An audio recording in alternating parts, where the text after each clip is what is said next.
ভারত পাকিস্তান যুদ্ধ শুরু হয়েছে আর এই মুহূর্তে আমাদের হাতে এসেছে যুদ্ধের ভয়ঙ্কর কিছু তাজা আপডেট সংবাদ। প্রথমেই জানাবো পাকিস্তানের হামলায় ভূপাতিত ভারতীয় 5 যুদ্ধ বিমানের পাইলটদের নিয়ে যা জানা যাচ্ছে। পেহেলগামে বন্দুক হামলাকে কেন্দ্র করে শেষ পর্যন্ত পাকিস্তানে হামলা চালিয়েছে ভারত। তবে এই হামলায় ব্যবহৃত 5টি ভারতীয় যুদ্ধ বিমান ভূপাতিত করেছে ইসলামাবাদ। তবে এতে আহত পাইলটদের চিকিৎসার জন্য হাসপাতালে ভর্তি করা হয়েছে, খবর রয়টার্সের। এরপর জানাবো জরুরি বৈঠকে পাকিস্তান ভারতের আগ্রাসনের বিরুদ্ধে সেনাবাহিনীকে পাল্টা পদক্ষেপের নির্দেশ। পাকিস্তানের প্রধানমন্ত্রী শাহবাজ শরীফের নেতৃত্বে বৈঠকে বসেছে দেশটির জাতীয় নিরাপত্তা কমিটি। আজ অনুষ্ঠিত ওই বৈঠকে ভারতের ক্ষেপণাস্ত্র, বিমান এবং ড্রোন হামলার নিন্দা জানানো হয়েছে এবং পাল্টা পাকিস্তান সেনাবাহিনীকে নির্দেশ দেওয়া হয়েছে তারা যেন ভারতে হামলা শুরু করে। এদিকে ভারতকে দাঁত ভাঙা জবাব দিতে পাক সেনাবাহিনীকে অনুমতি। প্রতিবেদনে বলা হয়েছে প্রধানমন্ত্রী শেহবাজ শরীফের নেতৃত্বে ভারতকে এবার দাঁত ভাঙা জবাব দিতে প্রস্তুত পাকিস্তান সেনাবাহিনী, বিষয়টি জানানো হয়েছে।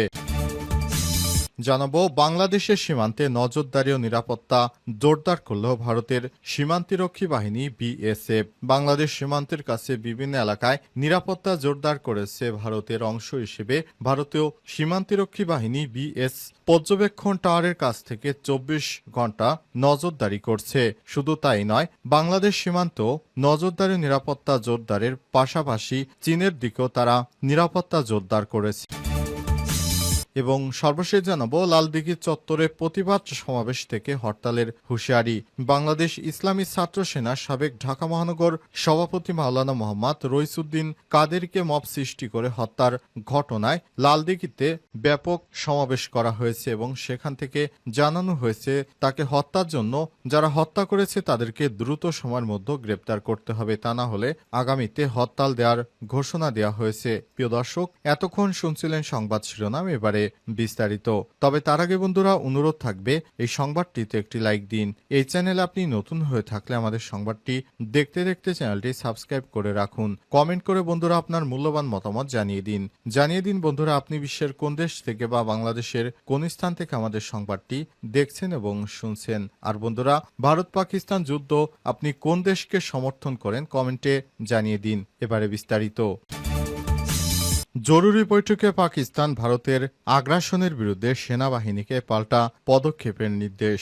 পাকিস্তানের প্রধানমন্ত্রী শাহবাজ শরীফের নেতৃত্বে বৈঠকে বসেছে দেশটির জাতীয় নিরাপত্তা কমিটি। আর 7 মে অনুষ্ঠিত ওই বৈঠকে ভারতের ক্ষেপণাস্ত্র, বিমান এবং ড্রোন হামলার নিন্দা জানানো হয়েছে, খবর জিও নিউজের। পাকিস্তানের পাঞ্জাব, আজাদ জম্মু ও কাশ্মীরে ভারতীয় হামলাকে যুদ্ধের উস্কানি এবং পাকিস্তানের সার্বভৌমত্বের লঙ্ঘন বলে জানানো হয়েছে। জাতীয় নিরাপত্তা কমিটি জানিয়েছে ভারত মসজিদ, বাড়িঘর, বেসামরিক স্থাপনাকে লক্ষ্য করে নারী, পুরুষ ও শিশুদের উপর এই হামলা চালিয়েছে, যা আন্তর্জাতিক আইনের সুস্পষ্ট লঙ্ঘন। এক্ষেত্রে আঞ্চলিক উত্তেজনা সৃষ্টি হলে তা ভারতের উপর বর্তাবে। নিরাপত্তা কমিটির বৈঠকে আরও বলা হয়েছে জাতিসংঘ সনদের 51 নম্বর অনুচ্ছেদ অনুযায়ী পাকিস্তানের প্রতিক্রিয়া জানানোর অধিকার রয়েছে এবং সশস্ত্র বাহিনীকে উপযুক্ত প্রতিক্রিয়া জানানোর অনুমতি দেওয়া হয়েছে। পাকিস্তানি ভূখণ্ড রক্ষার সময় 5টি ভারতীয় যুদ্ধ বিমান ও ড্রোন ভূপাতিত করার জন্য সেনাবাহিনীর ভূয়সী প্রশংসা করেছে কমিটি। এছাড়াও বিশ্ব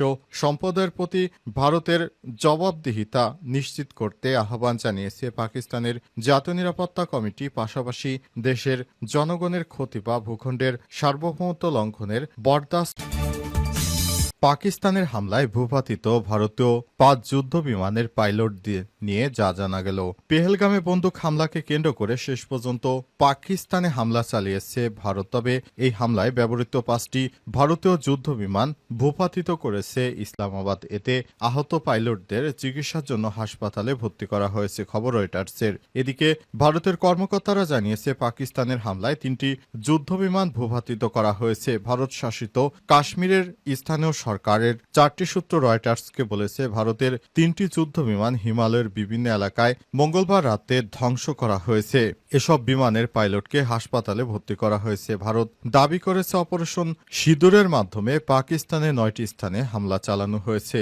এসব হামলায় 70 জন সন্ত্রাসী নিহত হয়েছে। তবে পাকিস্তান জানিয়েছে ভারতের হামলায় 26 জন বেসামরিক নাগরিক নিহত হয়েছে, তারা কোনো সন্ত্রাসী না।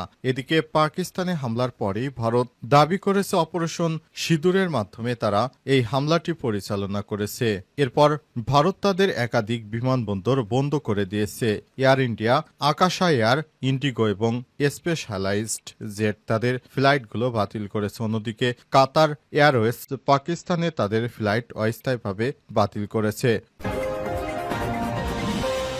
জরুরি বৈঠকে পাকিস্তান ভারতের আগ্রাসনের বিরুদ্ধে সেনাবাহিনীকে পাল্টা পদক্ষেপের নির্দেশ। পাকিস্তানের প্রধানমন্ত্রী শাহবাজ শরীফের নেতৃত্বে বৈঠকে বসেছে দেশটির জাতীয় নিরাপত্তা কমিটি। ভারতকে দাঁতভাঙা জবাব দিতে পাক সেনাবাহিনীকে অনুমতি। ভারতকে দাঁতভাঙা জবাব দিতে সশস্ত্র বাহিনীকে অনুমতি দিয়েছে পাকিস্তান। বুধবার পাকিস্তানি গণমাধ্যম জিও নিউজের এক প্রতিবেদনে এই তথ্য প্রকাশ করা হয়েছে। প্রতিবেদনে বলা হয়েছে, প্রধানমন্ত্রী শেহবাজ শরীফের নেতৃত্বে জাতীয় নিরাপত্তা কমিটি বৈঠকে পাঞ্জাব এবং আজাদ জম্মু ও কাশ্মীরে ভারতের ক্ষেপণাস্ত্র, বিমান ও ড্রোন হামলার তীব্র নিন্দা জানানো হয়েছে। এগুলোকে উস্কানিমূলক যুদ্ধ কর্মকাণ্ড এবং পাকিস্তানের সার্বভৌমত্বের সুস্পষ্ট লঙ্ঘন হিসেবে উল্লেখ করা হয়েছে। অঞ্চলের উত্তেজনা বাড়ার সম্পূর্ণ দায়ভার ভারতের উপর বর্তায়। বৈঠকে ঘোষণা করা হয়েছে, পাকিস্তান জাতিসংঘের সনদ 51 অনুচ্ছেদের অনুযায়ী প্রতিক্রিয়া জানাবে এবং সশস্ত্র বাহিনীকে প্রয়োজনীয় পদক্ষেপ নিতে অনুমোদন দেওয়া হয়েছে। বৈঠকে আরও বলা হয়েছে, ভারতের পক্ষ থেকে সাধারণ বেসামরিক এলাকাকে ইচ্ছাকৃতভাবে লক্ষ্যবস্তুতে রূপান্তরিত করা হয়েছে, যার মধ্যে মসজিদ, ঘরবাড়িও রয়েছে। এতে নিরীহ নারী, পুরুষ ও শিশুরা নিহত হয়েছে, যা আন্তর্জাতিক আইনের সুস্পষ্ট লঙ্ঘন। বৈঠকে আন্তর্জাতিক সম্প্রদায়ের প্রতি আহ্বান জানিয়ে বলা হয়েছে, তারা ভারতকে জবাবদিহিতার আওতায় আনবে এবং ভারত ভবিষ্যতে যেন এ ধরনের কোনো কর্মকাণ্ড করতে সাহস না পায়, এজন্য সব ধরনের প্রস্তুতি নিচ্ছে পাকিস্তান। ভারতকে উচিত শিক্ষা দিবে পাকিস্তান সেনাবাহিনী, এমনটাই জানানো হয়েছে ওই বিবৃতির মাধ্যমে। গতকাল ভারতের 5টি যুদ্ধ বিমান ভূপাতিত করার পর যে শক্তিমত্তা দেখিয়েছে, সত্যি সেটা পাকিস্তানের জন্য প্রশংসার দাবিদার। লালদিঘি চত্বরে প্রতিবাদ সমাবেশ থেকে হরতালের হুঁশিয়ারি। বাংলাদেশ ইসলামী ছাত্র সেনার সাবেক ঢাকা মহানগর সভাপতি মাওলানা মোহাম্মদ রইসুদ্দিন কাদেরীকে মব সৃষ্টি করে যারা হত্যা করেছে তাদের দ্রুত গ্রেপ্তার না করলে হরতাল পালনের হুঁশিয়ারি দিয়েছে সুন্নিরা। একই সঙ্গে মাস্টু গাজীপুর সফল করার আহ্বান জানানো হয়েছে। চট্টগ্রামের লালদিঘি চত্বরে বিশাল প্রতিবাদ সমাবেশ অনুষ্ঠিত হয়েছে। আহলে সুন্নাত ওয়াল জামাতের উদ্যোগে সমাবেশে অধ্যক্ষ মুফতি আসিউর রহমান আল কাদেরী সভাপতিত্ব করেন। প্রতিবাদ সমাবেশে বক্তব্য রাখেন শাইখুল হাদিস আল্লামা কাজী মোহাম্মদ মঈনুদ্দিন আশরাফি, পীর সৈয়দ মোহাম্মদ মহিসুদ্দৌলা, অধ্যক্ষ আল্লামা জয়নুল আবেদিন জুবাইর, পীর অধ্যক্ষ আবুল ফরহাদ মোহাম্মদ ফরিদুদ্দিন, মুফতি আবুল কাশেম ফজলুল হক, মুহাদ্দিস আল্লামা আশরাফুজ্জামান আল কাদেরী, অ্যাডভোকেট আবু নাসের তালুকদার, পীরজাদা গোলামুর রহমান, আশরাফ শাহ, অধ্যক্ষ আবুল কালাম আমিরি, আল্লামা শাহ নূর মোহাম্মদ আল কাদেরী, আল্লামা আনিসুজ্জামান আল কাদেরী, অধ্যক্ষ আবু তালেব বেলাল, এইচ এম মুজিবুল হক শুক্কুর, অধ্যাপক জালাল উদ্দিন আজহারি, ফজলুল করিম তালুকদার, মাওলানা সৈয়দ মোহাম্মদ গোলাম কিবরিয়া, অধ্যক্ষ জসিম উদ্দিন তৈয়বী, অধ্যাপক সৈয়দ হাফেজ আহমেদ, অধ্যক্ষ হেলাল উদ্দিন, অধ্যক্ষ ইব্রাহিম আক্তার প্রমুখ।